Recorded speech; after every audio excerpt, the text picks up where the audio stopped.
இஸ்லாம் பெண்மையே, அதிலும் குறிப்பாக தாய்மையை மிக உயர்வாக போற்றுது. அதனாலதான் தாயோட காலடியில் சொர்க்கம் கொண்டு இஸ்லாம் சொல்லுது. ஸல்லல்லாஹு அலைஹி வஸல்லம் தன்னுடைய 6 வயசுலேயே அம்மா வளர்க்குறாங்க. அப்புறம் ஹிஜ்ரத் பண்ணி மதீனாலாம் போகிறாங்க இல்லையா, திரும்ப மக்காவுக்கு வராங்க. எதுக்காக? ஹஜ்ஜி பண்ணுறதுக்காக. தன்னோட முதலும் கடைசியான ஹஜ்ஜி 63வது வயசுல ஹஜ்ஜி பண்ணுறதுக்காக மக்காவுக்கு வர்றாங்க.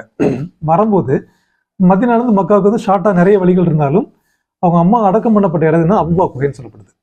அந்த இடத்து வழியாகத்தான் சுற்றி வரணும் அந்த இடத்துக்கு. அப்போ கூட சுற்றி வர்றாங்க. வந்து தன்னுடைய அம்மாவோட அடக்க ஸ்தலத்துக்கு வந்து எங்கே அடக்கம் பண்ணாங்களோ அக்காண்டு கஃபர்னோனே இதை பெருசாக கோயில் அது மாதிரி அப்படிலாம் இல்லை, அடக்கம் பண்ணுற இடத்துல வந்துட்டு அவங்களுக்காக துவா செஞ்சாங்களாம்.